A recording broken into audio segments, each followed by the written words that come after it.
Good evening. Good evening. What's up, Julian, Mr. Julian Romero? What's going on, brother? How you Going doing, on, man? man? Not much, Mr. George, man. How we doing, everybody, man? Freaking, we're back for another round, man. It's been a little bit of family drama, a little bit of crazy stuff going on the last few weeks. George, seriously, man, condolences to you and your family, man.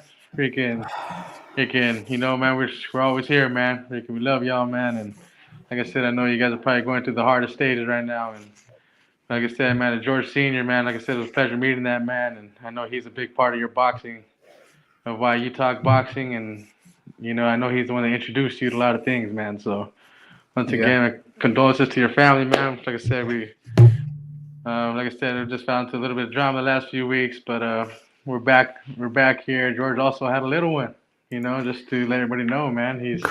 Yeah. It's been a Crazy. crazy one for him, man. I know it's a little emotional for him to talk a little bit about his pops right now. His little one getting here, but we're here for the boxing right now, Yeah. and Yes. we're here for the boxing talk, But like I said, just wanted to my sincere condolences, man, to your Thank you, family, Julian. man. Yeah, man, we love y'all, man, and like I said, from bottom of my heart, and I'm pretty sure everybody watching right now, man, we love you. I appreciate it, man. Thank you very much. As Julian said it in a nutshell, in less than 5 days, I had a brand new baby boy, and then 5 days later, my dad lost his Mm. life to cancer. 6 years fighting it, and yeah, I was MIA for a little bit. But this is what my dad loved. He loved boxing, and this is pretty much what he would have wanted me to do. Not sitting and just be sad. But of course, I love him, and of course that's what I did, and I absolutely love the dude. And if it wasn't for him, there would be no boxing talk right now. And Julian, again, I appreciate it, man. So Yeah. welcome back everybody to Off the Ropes. We've been MIA, like I said, 2-3 weeks. A lot of Yeah. stuff has been happening. I wish we can do like a whole bundled up episode of everything, but Yeah, but we can't right now, being the fact that how much is going on this weekend. yeah, But like we want to start off, real quick. I know we talked about the Combat for Hope Foundation, about getting it running. Well, great news, everybody. We're officially a nonprofit association. We're officially here to help out the community of Tucson, and the community actually up to Phoenix. As far as we can make this thing go. You know, uh, like I said, we're official. We're gonna have links here up soon. To actually give donations. Um, Website. We have business cards already on the way for you guys. Of course, we're going to be hooking up with some of our local gyms here in town. And just to get these kids, get our at-risk youth, get our young adults in there, that are facing that adversity in their lives. Helping out their families even. Sending them, giving them a good leadership. Sending them in the right direction. And that's pretty much the mission of Combat for Hope. So just letting everybody know, man, we're official, official, official. And yeah, and should have brought the paperwork right here and showed y'all, but you could forgot, yeah, man. But hey, yeah, yeah, George, man, how absolutely. do you feel about it, man? I mean, I know it's been a long one for you, man, and Yeah, for sure. For sure, man. We've been working on it. It's something we've talked about, getting going. As soon as we figured out that this is what we wanted to do was this podcasting. But it wasn't just all about podcasting. It was actually being able to help out the less fortunate. I can't sit here and tell you that I was less fortunate. At least my parents didn't show it. But there's some kids out there and families that have no choice but to show it, and there's nothing wrong with it, and there's help out there. we're And here. this is what we're doing. This is what we want to do. We want to help out everybody, not just the youth, but like families, communities, anywhere we can. So And we the know thing is, and we know these kids have aspirations, of being that star that you see on TV. I mean, or they have aspirations of being, that next big mentor in somebody's life. I mean, but it's just like our mission states, like the community you live in should not pretty much determine your future. yeah, absolutely not. It should You not. It should know, not be able to determine your outcome of life.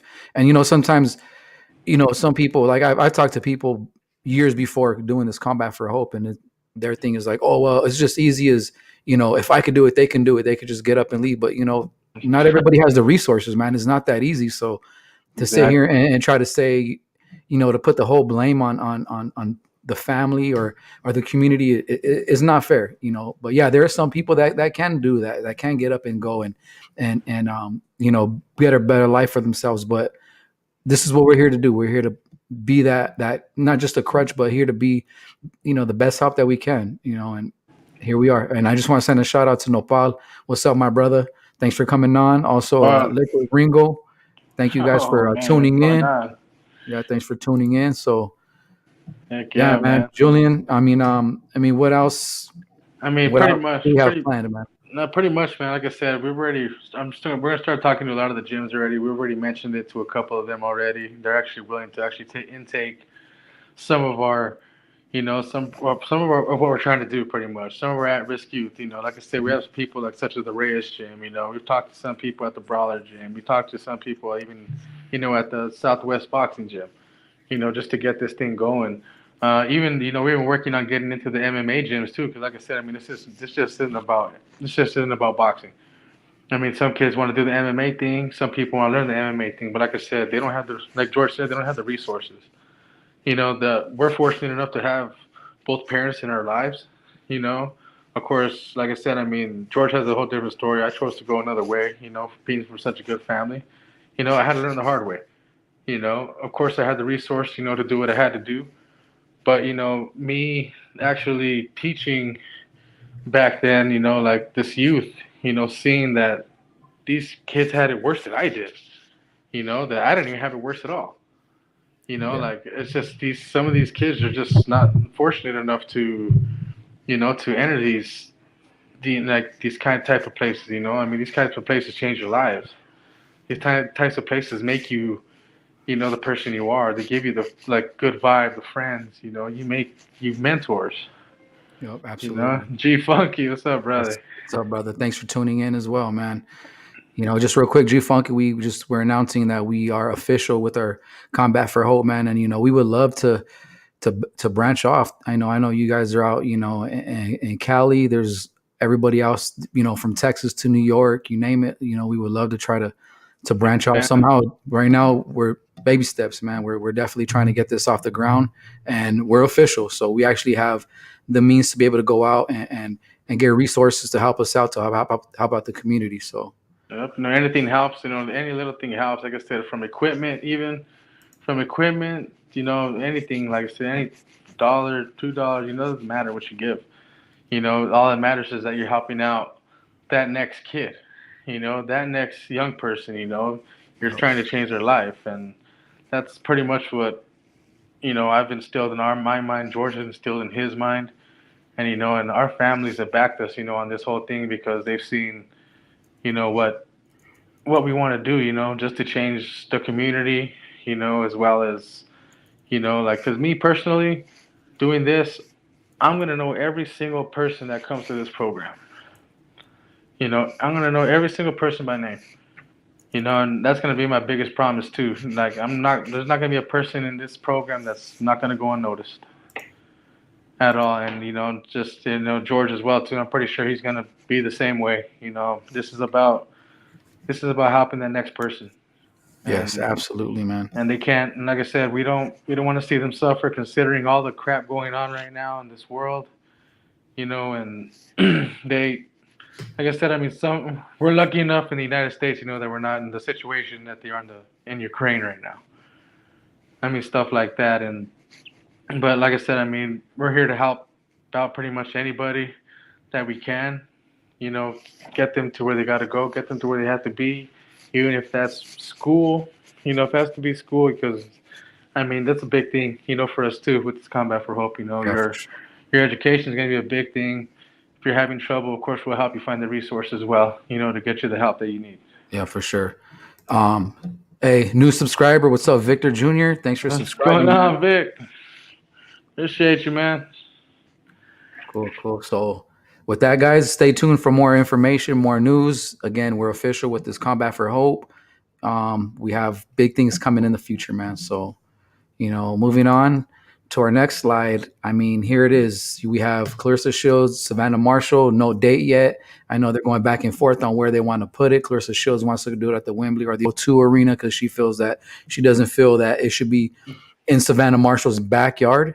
But she's sacrificing a lot. She's sacrificing America when she signed to Boxer because Boxer does have a lot of these female fighters, They do. especially in that division. And so much can be done and said for that, man. But Julian, I mean, Yeah, what happened? Savannah Marshall last weekend, absolute beautiful knockout, man. I that mean, girl could what did box. you? Yeah, for sure. What did All you right, see, man? What were some things that you saw um, in Savannah Marshall that makes you believe that would beat Clarissa Shields, or what are your two outcomes for these two? I mean, size and boxing IQ has a lot to do with this one right here for me. Clarissa Shields, she's a damn good boxer, damn good fundamental boxer. But you got to remember this, and Savannah Marshall did beat this girl in the Olympics in 2012. Um, Savannah Marshall is finally getting her name. She finally got her name. Clarissa Shields, she already has that name already, but I mean the talking now is starting to overshadow, the person that I believe she really is. She is great. Take nothing from her. Savannah Marshall, though, on the other hand, going back to the she can box thing, yes, this girl could box. Savannah Marshall can definitely box, and she showed it the other day. And I believe it doesn't really matter where the heck where the heck Savannah Marshall fights at. I still think the same outcome is going to be there, because like I said, I mean, she's already seen her once. She's seen her in the Olympics, and she's seen her ringside. Clarissa Shields, like I said, she's right now. I just feel she's talking a little bit too much. Yeah. Like talking about the power that she has. But me personally, I don't see the power. You do have the boxing skill. Yep. I mean, she really does. I mean, that's something I really can't take away from her. But I mean, the power is not there. Savannah Marshall, on the other hand, has both. She has the ring IQ. She knows how to use her jab, and she can combo you. Absolutely. I just feel that this may be Clarissa Shields' first loss. If the fight does get made. What's going on, D Styles? How you D doing, my brother? Styles, shout out real quick. Thank you for coming on, brother. Appreciate it. Shout out to HCP out there. You know how they do. They just dropped their 100 episode a couple days ago. Yes, they did. Thanks for letting me come on. And again, D Styles, thanks for coming on, brother. But Heck yeah. Julian, I agree with that, man. So who do you see winning this one? I see Savannah Marshall winning it, and I really don't see it going all the way. Okay, so I really don't. I mean, it will end later round for them. I'd say maybe 8, 9, mhm. because I mean it is a 10 round fight. But I really think they should make this fight a 12 rounder, honestly. Or if they're gonna do the 10 rounds, at least switch it up to 3 minutes instead of the two. Because I mean, we've seen that extra minute has a lot. It could change a lot in women's boxing because it Yeah, actually stops. And you're like, okay, she could have had her in this one right here, or she could have had her here. But but like I said, no, she cannot. No, she cannot. She has like a 17% freaking KO ratio. yeah, bro, absolutely. Like compared to Savannah Marshall's 78%. Like that's a whole different story. Yeah, exactly, man. And back to some of the comments that Clarissa Shield made. She's pretty much saying that if this is what they want, she can do the knock. She can knock her out. This is what people want to see. And she said the same thing. She said, tell Savannah Marshall to bring on those knockout, bring on that same, knockout The power. same energy, yeah. Yeah, Bring the the same same energy. energy because I don't want any excuses when she wins. Now, I said it the other day, and I'm the same with you, man. I pick Savannah Marshall. I kind of changed it up a little bit, and I said that um, it would probably go to a decision, but for me, I just feel like Savannah Marshall. She's really good at cutting off the ring. She is a little unorthodox, Yeah, but she's very really good at much. cutting off the ring. I don't think Clarissa Shields has enough power. Like if she was to have a little, just enough sting to kind of keep Savannah Marshall honest, then I would be like, okay, you know what, Clarissa Shields has somewhat of a chance. I mean, don't get me wrong, her boxing is superior. She She can box literally needs to box Savannah Marshall to win this fight. exactly. She literally needs to do that. Like if she does not box, if she comes, because the way I feel it's gonna happen, she's gonna have so much hate. She's gonna want to go in there right away. She's Yeah, gonna go right at her, and I have that feeling, and I have a feeling we might even see like a Cambosos Dale thing happen. Where Savannah will lay her down real quick, and like, oh, damn. Like I honestly think we might even see that. oh Maybe in the first round or two, we might see that. And I'm not putting that down at yeah, all. yeah, It's for just it's sure. just it's just something that I feel. There's so much hate in Clarissa right now for Savannah. I'm pretty sure Clarissa wants that revenge from that Olympic loss. Yeah, the amateur Uh, loss. Yeah, yeah, exactly. but And you know, but it sticks with you, right? it It sticks with does. you. That's and you can see it, bro. Like it eats her up inside. Just the comments she makes. Just I don't know. You can. I mean, I can't think of all the comments she says, but it's pretty much all negative. It seems like she seems like that little brat that can't lose in a Super Nintendo game, and like she's like the little sister or the little brother that Oh man, you know what I yep. mean? Can I play? Yeah. Yep. When is it my turn? But real quick, Yeah. salute to everybody that's coming on so far. Chicano, Heck as yeah, always. Chicano popping, Nopal, man. Hell yeah. Mr. Who else? Brian was in here Oh right now. I see man. boxing historian. Man, the boss is gonna dog walk her. Holy crap.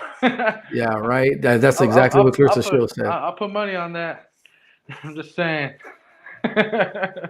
Yeah, exactly. And I see D Styles, he said Shields will need to stick to ones and 1-2. She'll need to abandon combinations and mid range shots like hooks. Marshall is taller, solid jab, power both hands. Exactly. Yep. Yes, she's gonna have to break. She's gonna have to break that guard of Marshall. If she can break the guard of Marshall, Clarissa knows how to work the body. Yeah. If she I mean, knows how to work the body, she can. And if she does, I think that's gonna be her only chance of even breaking her down and even knocking her out. If she said, like she said, she would. yeah. And, and I had this thought where maybe like the MMA, with the tie up would help her, but just Marshall is just a big girl, man. I don't think this will, Very big. yeah, I don't think this will benefit her at all. I mean, she's gonna have to do a lot of. She's gonna have to get on her bike. Definitely, she's gonna have to offset her. She's gonna have to, close the distance. Anytime that Savannah's trying to throw combinations or throw a shot, she's gonna have to smother her. In and out, get on the outside. Circle her away as much as she could. But this is gonna be a tough fight, and I'm definitely going with Savannah Marshall with this one, man. Yeah, I'm buying this one too.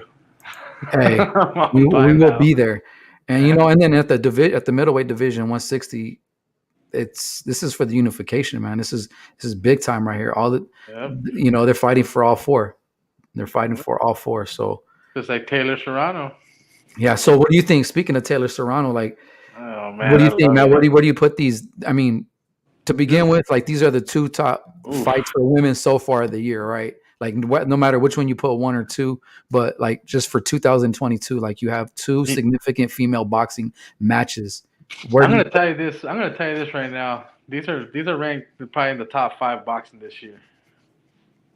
You know why? overall or just Yeah, female? no. Just overall this year in Overall fights. boxing. Yeah, in fights this year. Okay. I'll just say top 10 for both of these women. Because we still got some major fights coming up. But I would definitely put Serrano Taylor in the top 3 this year. Hmm. Just because it's a pay-per-view matchup, it's a main event matchup, and we're possibly going to see an all-women undercard.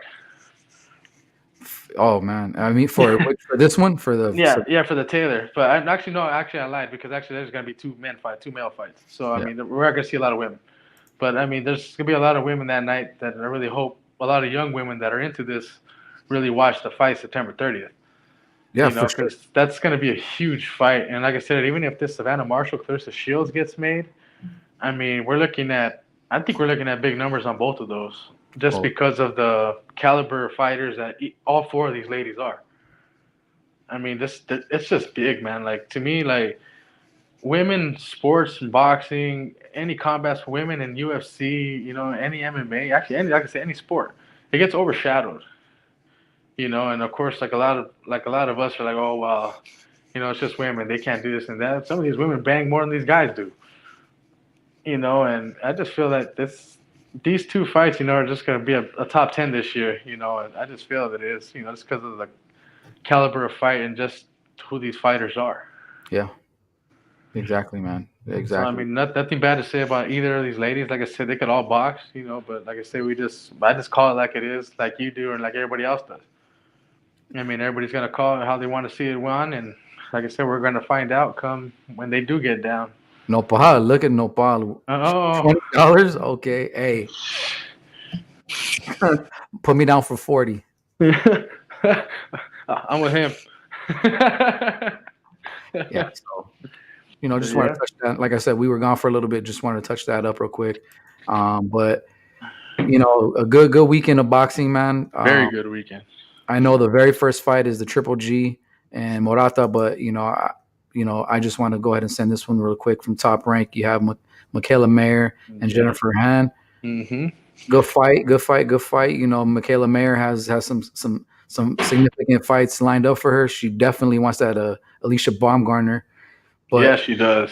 And Jennifer Han is in the way. Jennifer Han just actually fought her last fight against Katie Taylor, so this is going to be a pretty good. This is going to be a pretty good matchup, man. It'll be pretty competitive. Katie Taylor couldn't really take out Jennifer Han, but this is going to be a fight that where it's going to be in her face. They're going to be at each other. So I let's see. think this is probably gonna be Myers' little, test to see if she's ready for Bumgarner. And I mean, we all know what Meyer can do, but like I said, Jennifer Anza, she is she's a dog, man. This girl will walk you down too. I mean, she's not scared to get hit either. We saw that in her last fight. Yeah, And she can, and she, what's beautiful about her when she utilizes her jab, you know, she frustrates the shit out of so many people. Like so many of her opponents, and once she sets that up, she sets up a beautiful hook. And that's her. That to me, I mean, personally, that's Myers' kryptonite is that left hook, and I've seen it landed many times on her. And I think Jennifer Hahn's hook could possibly be a factor if Jennifer Hahn does, come out here with that game plan. And but like I said, I mean, Mykela Myers just that girl could box too, man. Like, this girl can get down, and she will. She has power too. yeah, she definitely does, Yeah, man, and she's definitely a talent, and I would love to see that Alicia Baumgartner fight. me too. Yeah. Moving to the next fight. This one here, Ooh, is got some fireworks. I was Mr. looking at, Tall. yeah, man. I was looking like the tail of the tape, and I thought Fundora would have like a significant reach advantage.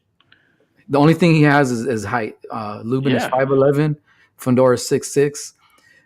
Erickson Lubin has a 76-inch reach with Fundora at 73 inches. And we never really do like a whole breakdown of their attributes, but I just feel like this is one of those ones because I mean, shit, you have dude 6'6", another dude at 5'11". It's pretty crazy. So I thought I'd just go ahead and drop that really quick.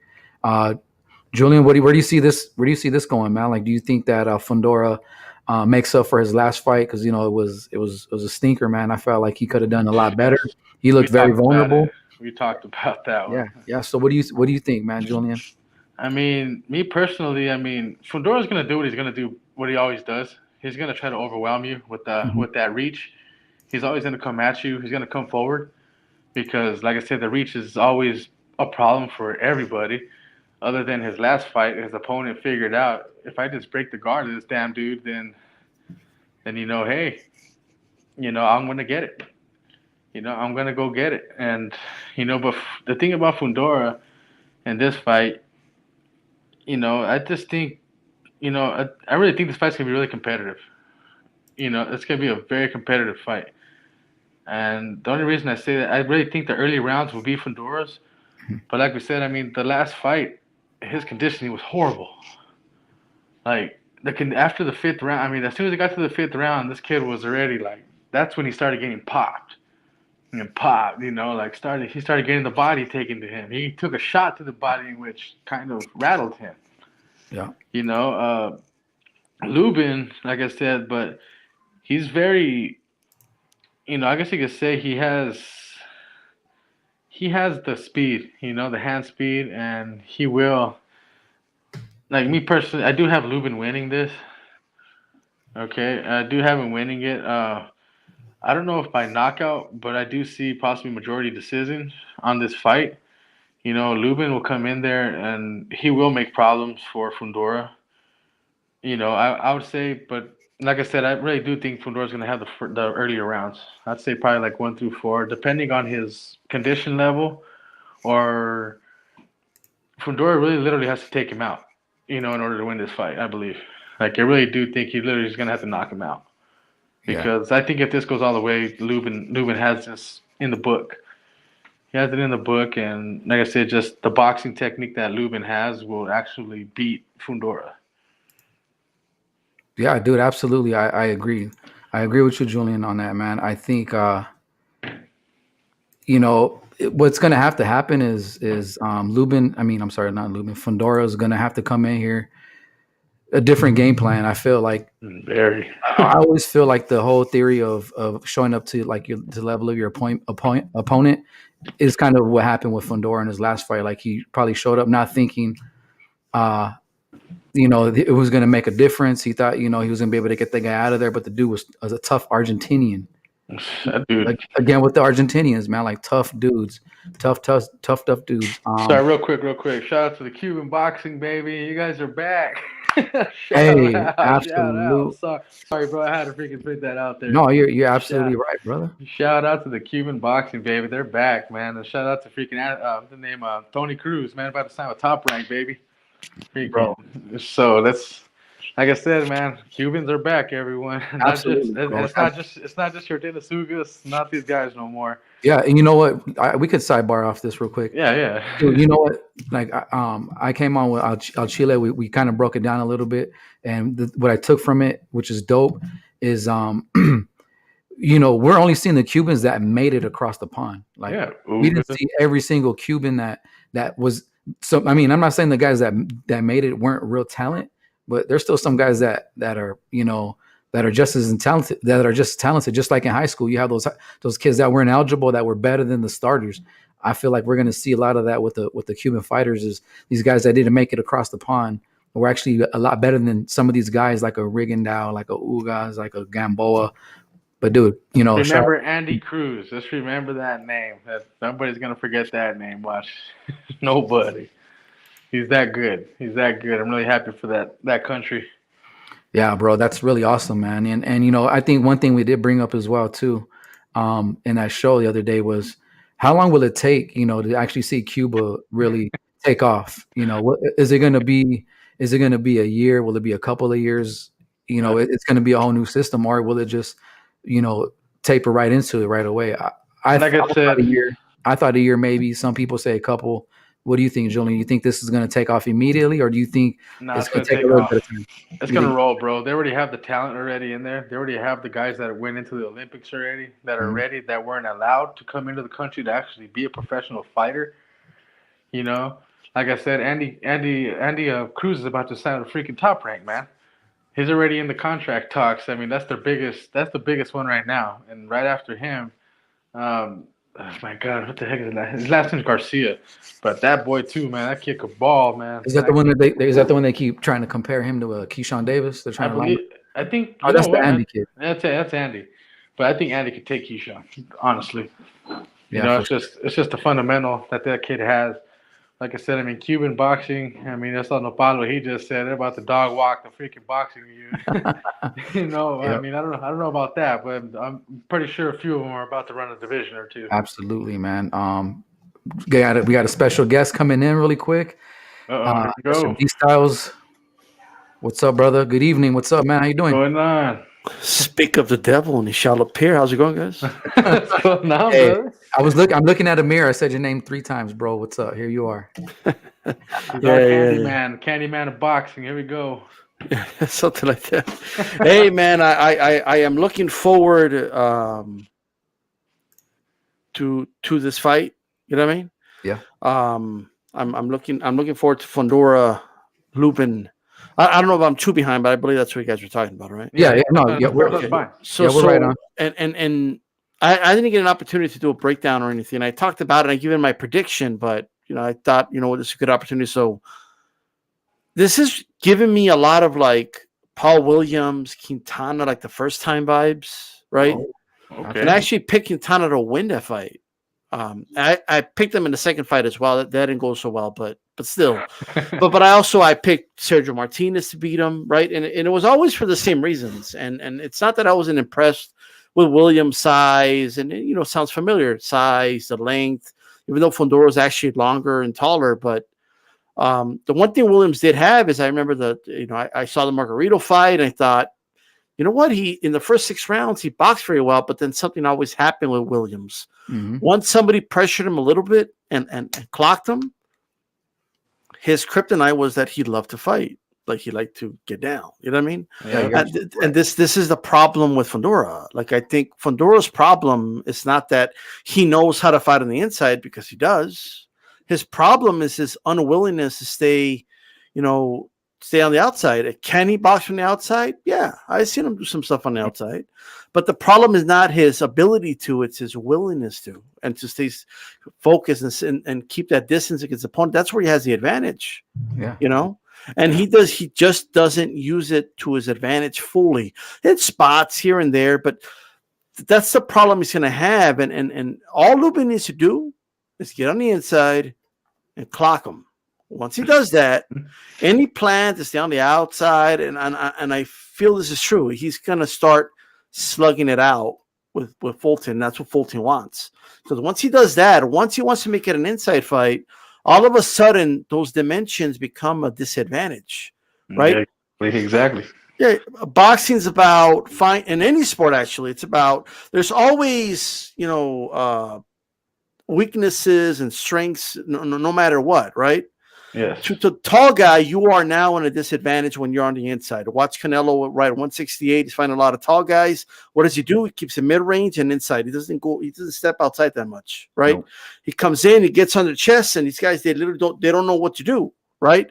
So that's kind of what Lubin is to do here. And one fight, again, look at the first Quintana fight with Williams. I still believe, and people think I'm crazy, that second fight was a fluke. I think he caught him cold and knocked him out, but it is what it is. Right. And then I still feel Martinez clearly beat him, but they gave it to Williams, and then he knocked him out in the rematch. Right. And then, of course, I still feel Lara clearly beat him. I think that's one of the worst robberies I've ever seen. Right. Yeah. I remember. Now, Lara did a little different. Lara was still Lara, and he was shooting his left and all that. Right. And he still did some of these things, but mainly Quintana and Martinez, especially Martinez. Right. Although Quintana kind of like the blueprint.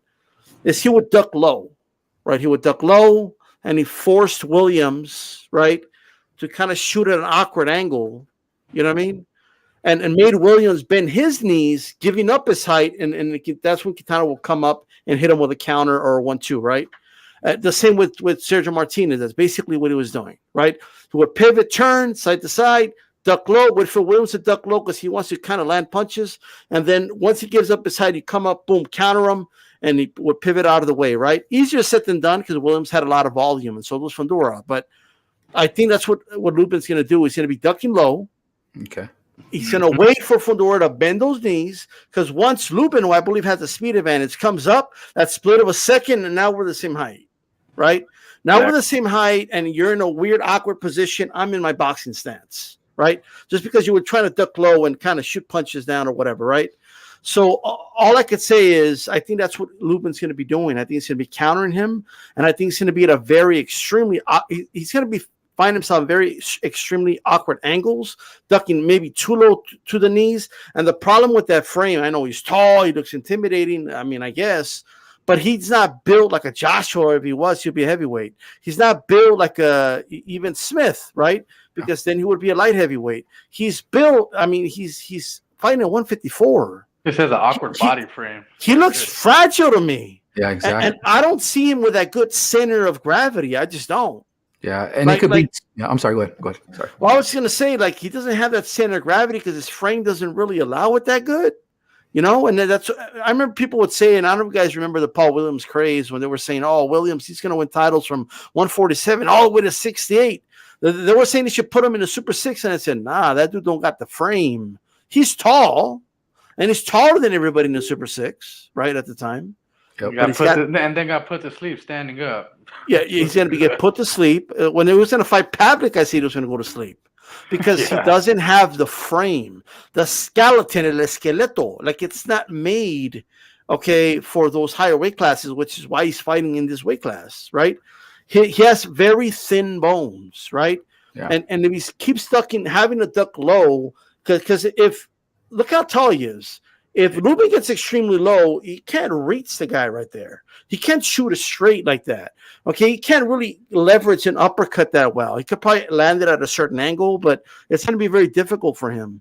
And if he's forced to bend a lot further than Lubin does, right? Lubin could just bend at the waist. These guys have to bend the knees, right? Mm-hmm. And it's faster to bend, move yourself back up when you're just bending from the waist than if you're bending the waist and your knees, right? And he's faster. So those split seconds are going to matter. And I do think he's going to get knocked down at least once in this fight. So that's how I see the fight. I got Lubin winning this fight. Yeah, beautifully broken down, man. And I think, too, with that, I think the experience, too. I feel like Lubin has a little bit more experience. And I think just seeing maybe some of these guys that fought, like you said, Williams, and that's kind of the key to the big guys. You smother and you take away his range. And I feel like Lubin knows that already. And there goes his power. Yeah, he's going to smother his power. And I think the moment Fundora gets hit, I think he's going to try to start off from the outside because he already knows people are already, dogging him for not trying to use his height. So I see him using his height from the beginning. But the moment he gets hit, just the same thing like with Deontay Wilder, he tried to box from the outside. But as soon as he got hit, all the skills that he learned or everything that he learned went completely out the window. And I think this is what's going to happen as well with Fundora. Like what he's been learning in the gym to try to learn to use his height because he's always been, I believe, an inside fighter. Living in a 5'10" frame guy, but he's 6'6", and I think that's what's going to happen. I think as soon as he gets hit, he's going to want to try to answer back, and it's just not going to be good for him there. Yeah, people keep saying he's bigger, right? Well, I bet you if you measure their waist, right? If there's a difference, it's not going to be that much. If not, Lubin will probably have a bigger waist. If you measure their calves, their thighs, if you measure their arms, if you measure the wrist, if you measure like all those things we measure for the bones, like there's no doubt in my mind this dude he looks extreme. He looks fragile in that ring. Yeah, exactly. The mass. That's the truth, man. It's definitely the truth. I mean, it's like we said at the beginning too. I mean, Fundora tries to overwhelm everybody at the beginning of these fights. Start fast because he believes, okay, maybe if I start fast, I'll knock this guy out. That's not the case with Lubin. Just like you said. I mean, he breaks that guard down. I mean, he's gonna force. Like we all said right now, he's gonna force Fundora to come down, to just break down. And now he's at Lubin's level. Yeah. Now Lubin, look, okay, now I could jab you. What's gonna happen if I jab you? You're gonna go back. Now I get to tear your body up. Boom, boom, boom. Get out. What's Fundora gonna do after that? Now he's gonna have to try and cut off the ring, and Lubin's probably gonna be on the other side of him already. Now look, Fundora might surprise the shit out of me, and he might stay on the outside and just throw jabs and force Lubin to come to him and use the distance, maybe hold him with like Klitschko style when he comes in or something. But I mean, I don't think he's gonna do that. Like that's not him. That's not how he fights, And he makes for exciting fights. Like it's crazy just watching him fight, But he makes for exciting fights. But I just don't know if he's ready for this. You know what I mean? Because I think skill-wise, I think Lubin's a more skilled fighter to me. Yeah. And the other thing is, and Chief Funky just said it, like Lubin's been KO'd, right? And he's been hurt, so that's true, and that is an X factor. Like if you can land a big shot on Lubin, you never know, right? But I think Lubin, however, has learned from those KO losses, right? Or the loss anyway to Jamel. Like I think he learned from it. He got better from it. So now he doesn't start as fast. Another thing about Lubin too is he has one of the best. And I remember when I predicted the Rosario fight, I said he's going to knock him out with a straight to the body, right? He's going to attack the body. Fundora that's a lot of torso. You know what I mean? That's a big torso. Like you don't got to worry about hitting him low. If he jabs him, he might hit him low. I don't know, like a straight jab, he might hit him low. But he's got a lot of torso to work with, right? And that's what he's going to be hitting, and that straight right down the middle. I think it's going to wear down Fundora like that. That's what I believe is going to happen, right? So if I were to put a percentage on it, I would say it's like 70% likely Lubin wins, 30% that Fundora wins, and Fundora could increase his chances of winning if he fights more disciplined. Yeah. And you never know. Sometimes guys rise to the occasion or something. You never know, right? But I just don't think he's going to do it. Well, this year's been a year of freaking whoa. So I mean, we never know. Like you just said, I mean, Fundora, maybe he can surprise us, and maybe he'll shut us up. Maybe he'll shut us up. And one more thing about the first round KO. I mean, look, we know that Quintana was capable of outboxing Williams because we saw it, right? Exactly. In the rematch, he got knocked out in the first round, right? If you reverse it, if Williams knocks him out in the first round, you can never convince anybody that he could outbox Williams, right? What do you mean? He knocked him out in one round. What do you mean you want to see a rematch, right? Not even I would want to see a rematch. So I don't want to judge Lubin off of to what I believe is, it's the first round knockouts are the most deceiving knockouts in all of boxing. You could catch a guy cold that way. You know what I mean? So I don't think he didn't have enough time to kind of warm up in the fight. I think he made a grave mistake, and I would hope that Lubin learned from it and prepared himself. But speaking of Fundora, I've been seeing him get hit a lot. Gets hit a lot. So when people say he's big and awkward, apparently he's not that awkward, but because he's getting hit a lot. Yep, you're getting shots landed on him. I mean, look at the amount of shots that were landed on him his last fight. He's got to be patient. Lubin has to be very patient. I would just let Fundora do whatever for the first 2-3 rounds. You know what I mean? Just hit him to the body. Mm-hmm. If you lose the rounds, whatever. And then that's when you start going upstairs. But in order for him to go downstairs, I've never seen the pictures, he's going to have to bring him down. Yep. In order to bring him down, he's got to bend to the waist, right? Force Fundora to bend his knees, come back up, and that's split up second, right? And boxing is a sport of milliseconds. That's where he needs to capitalize. And I think he's skilled enough to do it. Yep, that is the truth. I mean, he has to make that body a priority in this fight. I agree. Yep, exactly, man. And then, you were in the comments a little bit right now. I mean, you had a couple of good points, about the 12 round, 3 minutes. Like, what is your breakdown on that, D Styles? Well, I mean, what I'm saying is this, right? Now, Amanda Serrano tried to with Katie Taylor. The problem is that you already signed the fight. You know what I mean? You already agreed to 10-2. So it's like, and then she brought it up in the second press conference, right? So I thought that was like, come on, right? And Amanda Serrano's been pro longer than Katie Taylor, right? So it's like, you've been around a lot longer and you never requested this. And now you're about that 12-3 life. Okay, whatever, right? In this case, Clarissa Shields is the accomplished fighter. Clarissa Shields is the one that's been around longer in the pros. Savanah, many keep saying she hasn't fought at this level, so this, that, and the third. So if I was Savanah Marshall, right, it may not happen, but I would say, you know what? Let's do 3-minute rounds. If we can, let's make history and let's do 12 rounds. You're Clarissa Shields. You said you could beat up Keith Thurman. You're Clarissa Shields. You say you could compete with men.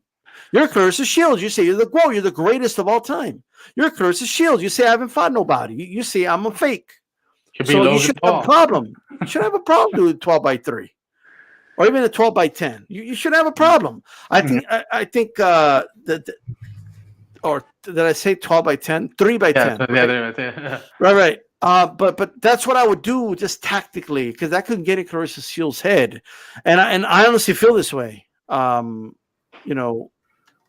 I think that Clarissa Shields is. I'm sorry, Savanah Marshall would be at an advantage, okay, if it was 3 minutes, 12 rounds. Yeah. I can believe that. She's a bigger girl. She's longer. She could box as well. She's stronger, and she's the one that's trying to get the knockout. Clarissa Shields is going to be fighting the clock, right? I'm going to 1-2 her, pivot, 1-2, pivot, 1-2, pivot, right? And 10-9, 10-9, 10-9, all across the board, and I win, right? That is going to be Clarissa Shields' plan, and that'll be the smart plan, right? Clarissa Shields needs to stay away from combinations, because then Exactly. Savanah could catch her between those combinations. She's got to have to be quick, a 1 or a 1-2, and maybe a 2 just to lead and then get the hell out of there. I wouldn't even risk once in a while a hook if it's open. But Clarissa's going to have to be very careful. Like, there's a lot of punches in her arsenal she's not going to be able to use. Yeah. And I think it's going to be very limited, whereas Savanah Marshall, I mean, she has a powerful jab, a good right hand, and a hell of a left hook. Okay? Cuts off the ring. Yeah, she's got sledgehammers on both hands. Absolutely. Okay? So like, she could, like, you give her 12 rounds, 3 minutes, or even 10 rounds, 3 minutes. All those punches blocked, landing on the shoulders and the elbows being blocked, it's going to all add up, you know what I mean, throughout the fight.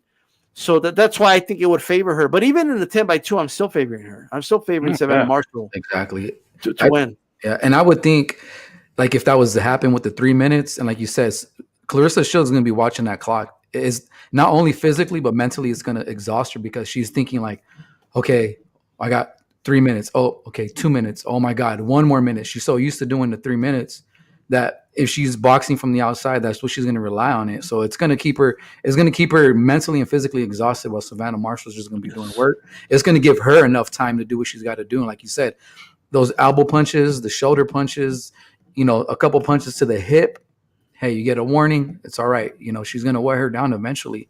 And Savanah Marshall, like you said, she's got a sledgehammer in both hands. And that jab right before the right hand, before she knocked her out, like that's what hurt Herman's, was that jab. It kind of like pushed her to the ropes a little bit.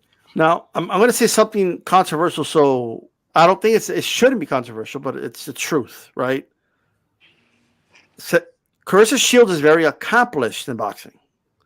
Okay, she is skilled and she's a high-level boxer, but she's not a master boxer the way people talk about her. Okay, in fact, no offense to the women, right now there is no master boxer in the women's. Like, we don't have she's not a Floyd Mayweather. Like, she's not even like a Devin Haney. She's not that, like, they're not at that level right now. Like, I don't mean that in any way, right? Now, she makes up for it because her competition isn't as good as the men's, right? Clarissa Shields, just the girl she just beat, that Canadian chick, couldn't even stop a girl that literally didn't know how to box. Okay, I mean, she was in the undercard of the Biturbia fight. That's the truth. Yeah, like that's the girl she beat for Undisputed. So people, but she's not an Undisputed champion. Yeah, but look who she beat. She was fighting in divisions with like 20 women in it. Yeah, you ain't lying. You're not lying. Like, we got to be honest here. So, yes, Clarissa Shields is a good boxer, but she's not a man. Like, when people say that, she's going to take away the left hook from Savanah, like, but she's not like that. I like to use the term that dude, but she's not that dude. Like, you know what I mean? Like, she's not that. Mayweather, he was good at taking away your best punch. Right? He was that dude. Yeah. He would take away your best punch, and then he would force you to use something else to beat him. Like, Shields isn't that good. Like, Shields is a really good boxer who's fast, okay, and faster than her competition, right? And she overwhelms the girls with her speed, right? If Savanah's not feeling overwhelmed, then Shields is in trouble. And the other thing about Savanah, people keep talking about it, she's just a puncher. No, like, she's not a master boxer either, right? Yeah. And I would say Clarissa is a little more skillful than her. But she's skilled herself, okay? Shields is faster than her, but Savanah's not slow. You know what I mean? No, exactly. Like, she could, if she starts slowing Shields down, Shields is in trouble. The other thing is she packs real power, right? Exactly. Like, so she's got that Ann Wolf type power. You know what I mean? That's what she's got. She's a boxer puncher. She's not just a puncher. She's a boxer puncher. And what is a boxer puncher doesn't go in there trying to outbox you for 10 rounds. They want to keep you in the pocket long enough to land their shots, right? And hurt you, and that turns the whole fight around. So I do think that while Clarissa could win, right? She could. I'm going to favor Marshall. Us as well. Yeah, we agreed. I came on and I said the same thing with you. I was like, I'm going with Marshall. I just feel the attributes of it. Like, you're right. She's not the master boxer. She does have fundamentals. She does her fundamentals. That's really what well. It is. Her fundamentals very well. And what's up, Long Live Boxing? What's up? Thank you. Sorry, real quick. Oh, I'm sorry. I was going to say real quick. Savanah Marshall, Clarissa Shields is really good at the fundamental. That's a perfect way to put it, right? And she knows she puts her feet faster than the other girls where you should have it. You know what I mean? Like all those basics, all those boxing basics, she just does it a lot faster than her competition, right? That's what it is. So now this is a little different though, right? So can't wait. Absolutely, man. Absolutely. Hey, we're gonna move on to the next slide. D, if you want to stick around, you're more than welcome to. Yeah. But we're gonna move on. I picked. Oh, okay. So really quick, I picked. God damn, he looks old. Holy shit. Yeah, he does. We all picked Fundora, of course, but here it is. This is the early one tomorrow, I believe. This is 7 o'clock in the morning. Is it 7? I thought it was the first cards are at 3, and then by like 6 o'clock. But either way, well, I think 7 o'clock is his super fight, early. Yeah. So, the question here is are we gonna what Triple G is gonna show up? Are we gonna see the Triple G that fought Derevchenko, or does Triple G still have a little bit left in him? Julian, what do you think, man? Like we said before, Triple G has already been showing signs of age.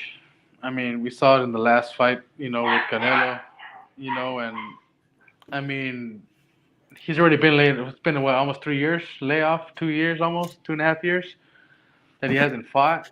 I mean, being with the COVID and Injuries. But yeah, injuries. But you got to give it to, Murata too, man, because both these guys' styles are somewhat similar. But I feel that this Murata style is made more for Triple G, than it is. But I really think Murata's gonna make this a fight. I really do think it's gonna be we are gonna see Gennady get tagged in this fight. We are gonna see him get hit. Just the whole thing. I mean, Murata's a champion too. He wants to keep that. He wants to keep that belt. But Gennady wants to make the statement. That let's do a third one with Canelo. Let's do a third one. But it's just, will the age factor? Will the rust show up? Will this end up being like we saw like a Burchell? I'm not saying Burchell like that, but will we see that kind of fight, will the ring rust take its advantage here, or will Murata will he fold under the power that Triple G has? That's just two questions that I have on this fight. Mm-hmm. Just how many can Gennady take the amount of punishment which we've seen against Canelo? Murata, can't say Murata has more power than Canelo. But Murata does know how to make turn these fights into the fight that he wants. And I just feel, but I still have Gennady winning this fight. I do see this going all 12, UD, Gennady. And I just, like I said, but just the ring rust is what we're yet to see. Because like I said, I don't think we've ever seen Gennady out of the ring this long. Yeah, same question, D. What do you think as far as what Triple G are we expecting to see? Is this the ring rust? What is it? Well, that's a tough question because he's 40 years old. Mm-hmm. There's ring rust, right? And rust is a lot hard. You need a lot of DW40, like when you're 40 years old. So I'm 38, like waking up in the morning, just I could feel it. You know what I mean? Absolutely. But so imagine being a boxer and imagine like being 40 and imagine being out of the ring for that long. Look, he looks old, bro. Like I know people keep joking like he looks like, well, I don't want to be unfair. Like Gennady Golovkin looks like a well taken care of like 57-year-old. You know what I mean? like that's you know what I mean? Like for sure, but here's what I'll say. And see if I can say it in the chat, like I don't know if Murata's that dude. You know what I mean? Like that's the only thing, Murata's been outboxed before. Now he won the rematch, but that's already, to me, it's like, dude, once you get beat throughout a 12-round course, like once you get outboxed, to me, that's more exposed than getting knocked out in the first round or getting caught, or because you could get knocked out because you made a mistake. You get outboxed because there's just a pattern in the way you fight, right? And it's not, and it's not like he fought like, a world beater either when he got outboxed. So that's definitely a red flag, right? And Murata could punch. I do believe he's going to land something big on Triple G early. And when he does, either one or two things are going to happen. Either we're going to say, oh my God, he just fucking hurt. Holy shit, he might do this, right? And maybe Gennady Golovkin survives and he doesn't. Or the second thing, he eats it like Andy Ruiz eats a Snicker bar, right? And then we're like, oh, Murata's about to get his ass fucking whooped right now. You know what I mean? Like either one or two things is going to happen when that punch lands, right? What Gennady has for him, he's still, right, like at least from the last time I saw him, he still has one of the best jabs in the game. I still feel he steps on it a little too much, and I've talked about that. Gennady Golovkin fans get mad at me. It's a little telegraphed, but it's telegraphed when you fight like someone really good, like a Jacobs, Canelo, right? Yep. I don't think Murata is going to be able to like read it like that. I just don't, right? Unless it's like obviously too slow at this point. But I don't think it's going to be. Plus, it's a power jab, and I think Murata's going to have a hard time. I will say though, I'm giving Murata like a 20% chance to pull it off, right? And it's kind of in line with the odds. But Gennady Golovkin fans are getting mad at me for saying that. Like, how dare you say it as a shot, you piece of shit? Like, whoa! Like, what's going on?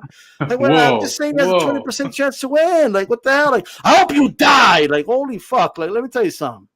Gennady Golovkin should win, but I'm wording it that way because he's old, he's rusty, and it's in Japan, right? Yes. Like we just got to keep it on. Yes, exactly. So there's a lot of factors here, right? And I don't know what's going to happen. I remember when the lawyer said like he was throwing a jab in the Mayweather fight. He's like, I don't know, my shoulder got tired. Like, what? Your shoulder got tired. Like, what the hell, bro? It's a world championship fight. But he was getting old. Like, but Golovkin's older than De La Hoya was then, right? Golovkin is up there in age. He was in a war against Golovkin, Derevyanchenko. Derevyanchenko. He was, he had those fights with Canelo where he did get hit with some big bombs in that fight. The Derevyanchenko fight, even Rose was able to land on him, right? But nope. Now the issue is, I mean, Gennady has a habit of letting guys kind of hit him, and then once he kind of feels their power, he kind of goes from there. But I don't know that she should do that with Murata at this age, right? Mm-hmm. But we'll see. But anyway, I have Gennady Golovkin winning this either by a late stoppage or a decision. He might take the route that he took like in the Lemieux fight. Just, you know what?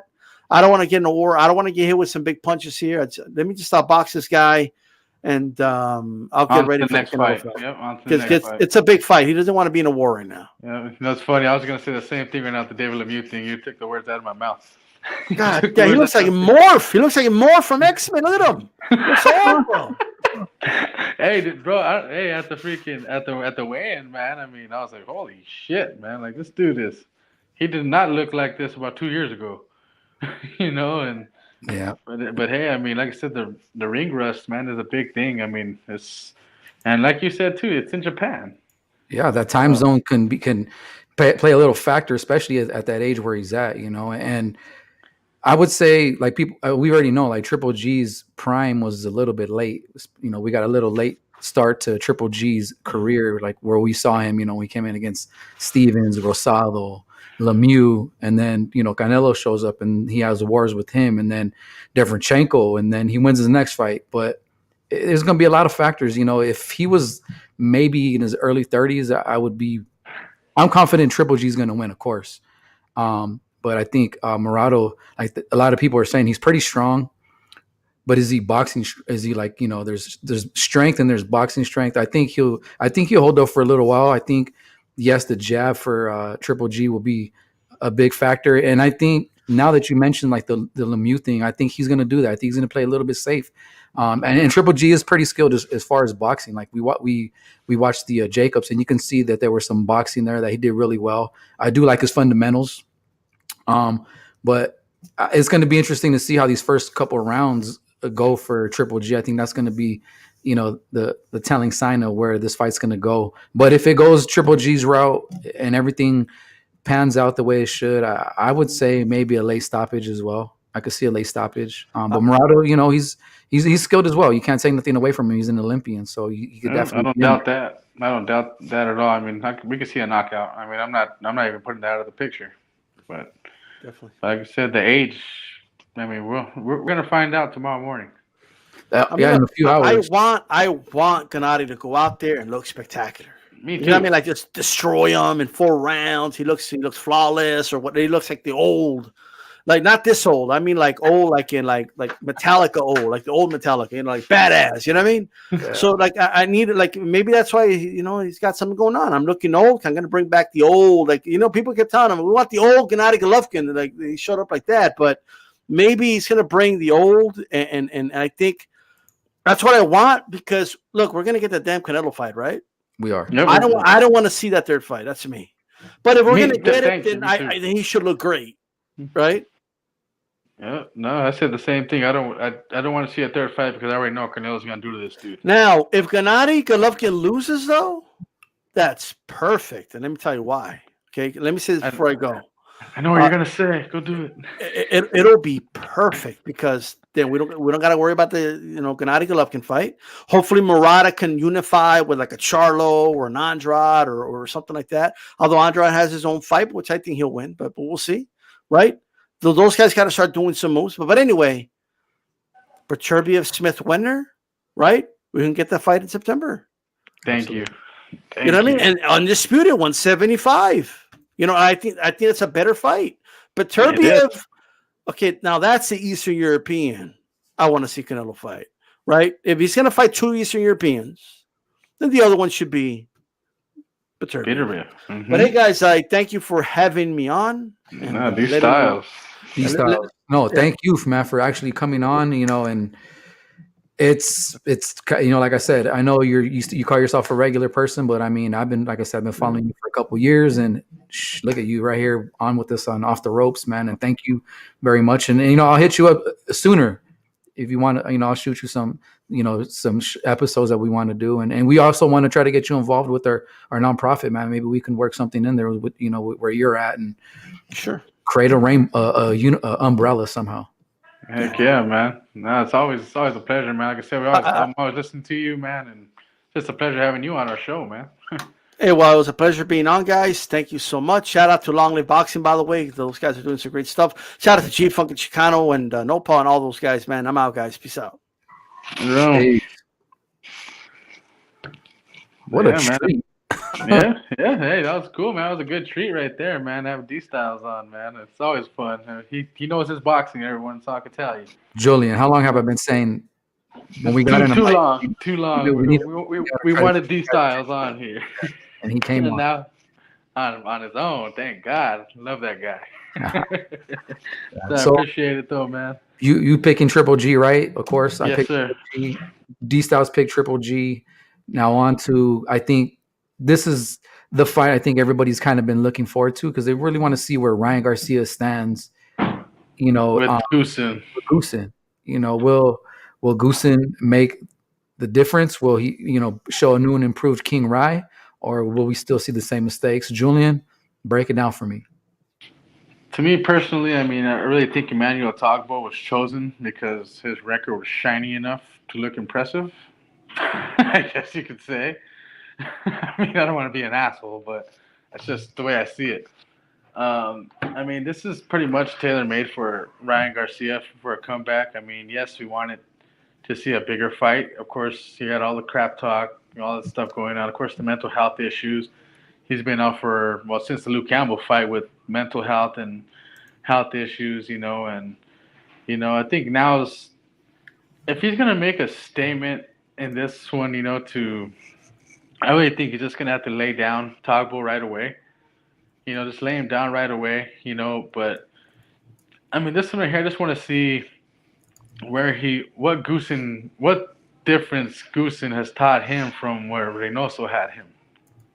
We're possibly going to see the Reynoso style and the Goosen style together, and, I just see Garcia just taking full advantage, of course. Like I said, I mean, Tagbo Tagbo's freaking record was just shiny enough, like we said, just to get him in here. But of course, this isn't the fight we wanted to see. But like I said, I mean, it's a fight to just see where Ryan Garcia's at. I mean, of course, he had the injury. This is the first fight after that, so let's see what he does. Yeah, no. I think again, this is the styles that make fights, and this is going to be this is a good comeback fight. Now, if Ryan Garcia go back a whole year and a half ago to after the Campbell fight, calling out Tank Davis, calling out all the guys in his division, saying that when he comes out of his injury or coming out of his mental health issue, that if he wasn't calling all these guys out, I don't think there would be a buzz, or I don't think there would be a lot of people disappointed in his pick. I think they would just look at it like, all right, he had a mental health issue, he was injured. This is a good comeback fight. But when you're calling out all the good guys, all the top guys in your division, you're saying these are the guys you want next. That's what we expect. You should be a man of your words. Your word is your bond. But I'm going to separate myself away from that, and I just really want to see what Ryan Garcia brings to the table here. And I think a good 90% of people really don't know who Tagbo was or Tagbo is, other than going to watch a couple of highlights from YouTube like I have, or even catching some highlights on Instagram. He's pretty decent. You see, he is a little awkward. He's got some. He has one loss. But yeah, his one loss was the very first fight of his career, and then from there went on to win 33 fights in a row. And some of it, I was looking over his record. He has some late knockouts in some of the fights he's been in. So, we've seen Garcia kind of fade a little bit towards the end. We've seen him vulnerable in the beginning, but the canvas. Yeah, so we'll see what happens with Ryan Garcia. What happens to Ryan Garcia in this fight with the new trainer with Goosen? I don't know if this is the fight where we'll say, Goosen is going to make a difference. I feel like he's still going to carry some of that, like you said, some of that style from Eddie into this. And I agree. Like I said, G Funky Tagbo is awkward, and he throws his shots at a really awkward angle. I seen that. And I see it too. I could see Garcia having a little trouble early. He's young enough to be able to shake off the ring rust. Mm-hmm. Hopefully, if not, it might be the downfall of King Rai. But I'm expecting to see Ryan win. And who his next opponent is going to be, I don't think we really know, because we haven't really seen him show out. Honestly think it's that winner of that. Now that Tank's going to be leaving the Mayweather team, the TMT team, I really do think that fight happens. Now that he's going to be on his own, he's going to be his own promoter, so I really do think we may see Ryan Garcia versus Tank Davis at the end of the year.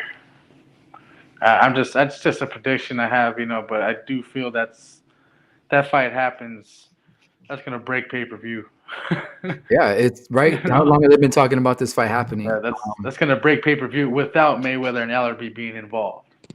Well, now, where do you see Tank going? Where do you see? Do you think Tank takes the Canelo and the Canelo route and trying to be his own promoter, or do you think he should maybe jump in with somebody else? No, he should. Just like TC shouldn't jump in with nobody right now, which I really think TC shouldn't. But he did, because he wants these fights. He has to get these fights.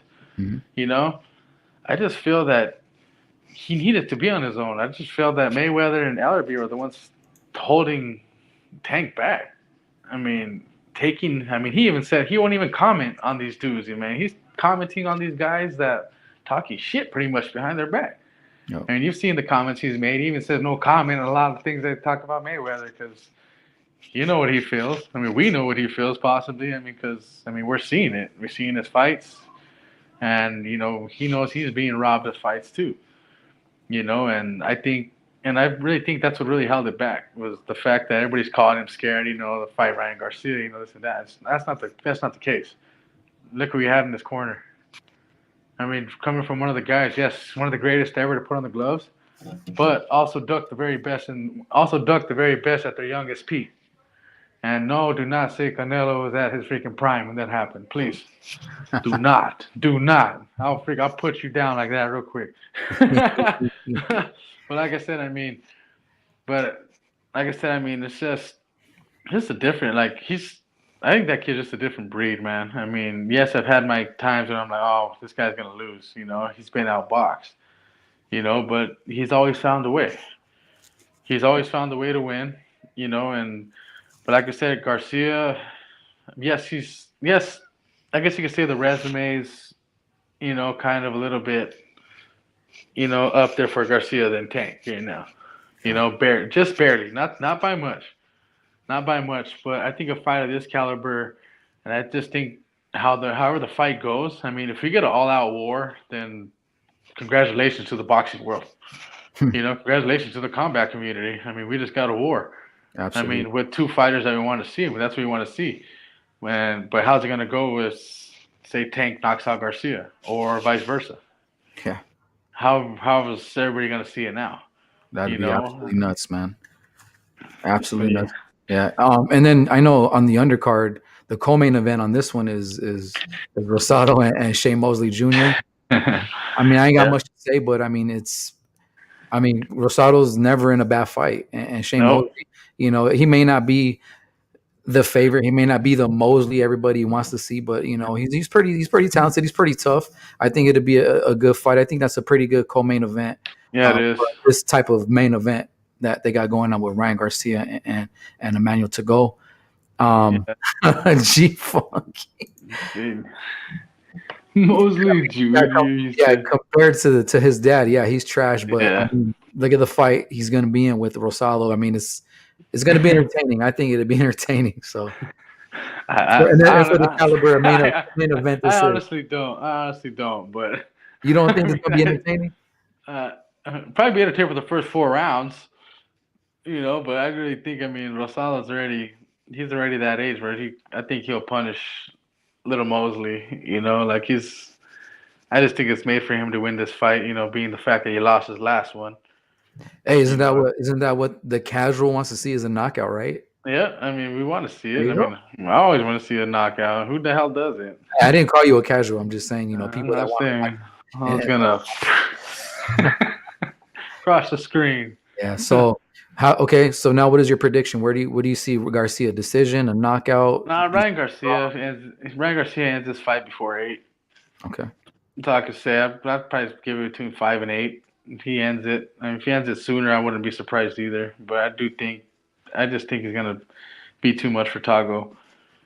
Yeah. You know, Okay.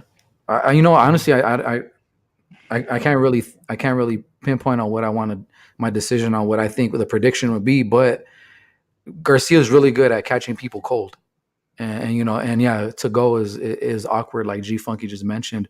So I can see maybe Garcia landing a left hook to go's awkwardness coming in to try to land a shot or something if that's how it goes. But I don't know. I feel like maybe this could go decision. I think to go hasn't lost like we said and his first and only loss was a knockout, and that was 33 fights ago. So yeah. again, in activity, because you go look at boxing records, shows that to go is inactive. But 3 years, right? yeah, as of Almost 3 tomorrow, years. it's 2020. I'm sorry. So yeah, yeah. So I think I see Garcia winning a a, a, a decision. I would say a unanimous. Um, and last thing before we get out of here, we know this one has been official. There's been highs and lows and craziness with this. Is Lomachenko going to fight? Is he going to fight Tank? Is he going to fight Haney? Haney's off the table. Haney's back on the table. No, it's Loma. And here it is now. We got the date set for June 4th. I mean, Yeah. can I say? Cambozos.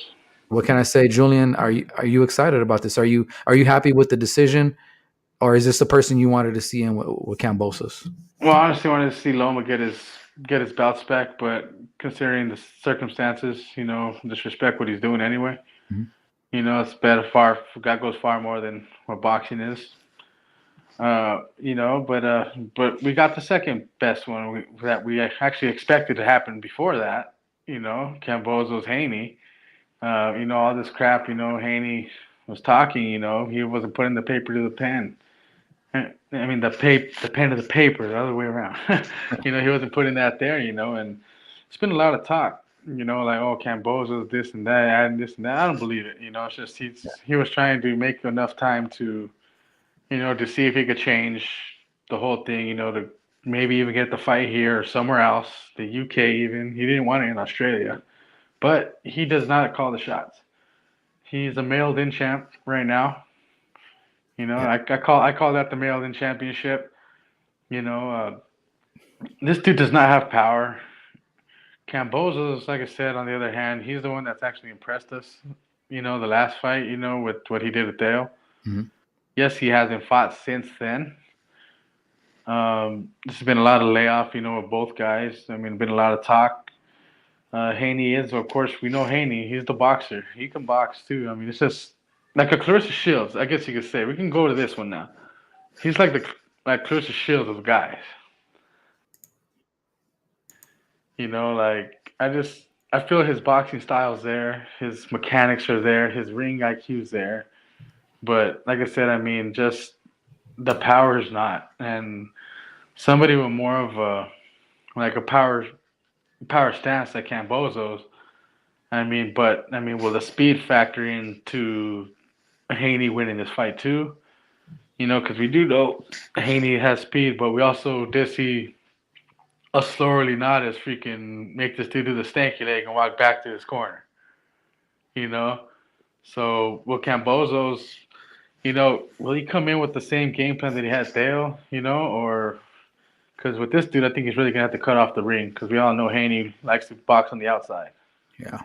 It's a great clash of styles for me Yep. because looking at Cambosa's record, he doesn't have very many knockouts, but you can tell he packs a punch. He put Teo down early. He could take a punch as well. So Hmm. whether you believe Devin Haney don't pack a punch or not, which I believe he doesn't have enough power to knock out or hurt somebody elite, maybe some lesser opponents. And that is very true for me. G Funky just said it perfectly for both of us. Yeah. Like that lack of power is what's concerning, I think, for a lot of people to see what Haney can do in this fight against Kambosos. And Kambosos, again, I like a lot of stuff that Kambosos does. He I throws do. he throws everything with intent. He has a really good jab. He boxes really well. You saw what he did against Teofimo Yeah. Lopez, and I think his toughness and most of all, fighting in the backyard, in his backyard, he's got everything the way he wants it. Don't want to We've make a seen. prediction yet. Yeah, don't make a prediction just yet. But I think overall, this is a great matchup. Hmm. Um, you wanted the Loma. I wanted either a Tank or I wanted Haney. I'm happy with the Haney fight because I like the whole traditional man of your words. He shook his hand. He went to go see Haney fight. He told Haney in his face on camera for the record, "You are next." And look what happened. He's next. Went through a couple of hurdles and stuff, but the Well, fight. technically he wasn't. Technically he Okay, wasn't. maybe technically, but he told him Yes. on air, shook his hand, said yes. But Yeah, which is cool, we which don't is know. fine. Yeah, we don't know behind closed doors types of shit. But either way, I'm happy with this fight. And Hmm. it's a little over a month away from now. And I don't know the schedule offhand, but from here till June, wow. Like all I could say, bro, like there's great boxing. Tomorrow you have 3 fights in a few hours, you got the Triple G. I mean, I might as well keep drinking coffee and keeping myself going. Um, and then later on the fights, the Mykela Myer, Fundora, and then Triple G. That's I mean, and then this one. So yeah, man, it's good stuff. and one more thing, we have Cosmat and Burns tomorrow too, Oh, right? UFC, yeah, and the rematch of Sterling and Peter Yan. Sterling and yep, For the Peter MMA Young. guys, there's a good MMA card as well. Sorry, guys, we didn't break it down, but all we could say is if you are interested in the UFC or MMA, tomorrow is a damn good card. There's 3 good cards in there. And one of my favorite female MMA fighters is fighting on there as well. Go check out her Instagram. She's a hottie. But Julian, I mean, come on, bro. Good talk. I know it took us a Yep. little while to get here, but real life happens. And G Funky had himself his daughter as well a couple weeks before I did. I want to send a shout out and congratulations Yeah. to you, G Funky, and as well as everybody that came on. Chicano, Nopal. We had D Everybody. Style. Come Yeah. on, long live boxing. Sean. Victor, man, everybody, man. I mean, it's crazy, man, to see the amount of people coming on now. Yeah. And like I said, it's a blessing, man. Thank you all, and like I said, we're gonna try and most likely I think Sunday we might do a little post. Gonna have another little special guest with us. Hmm. Another part of our futures corner. Yep. Rahman Muhammad is gonna be on with us. So just keep in touch with us Sunday. We'll see you guys Sunday with a little post update. And hey, man, like I said, it's always real when we talk here, man. So George, man, it's always a pleasure, man. And have a good night. Boxing World Tucson. Like I said, support the Combat for Hope Foundation. Got a little shirt so you can see that a little bit, maybe. Oh, it's your light, bro. Turn your light down, please. I'm Turn your all. light. Hey, Nah, good night, everybody. Thanks for tuning in. Off the Ropes, Combat for Hope for life. Yep, now we are.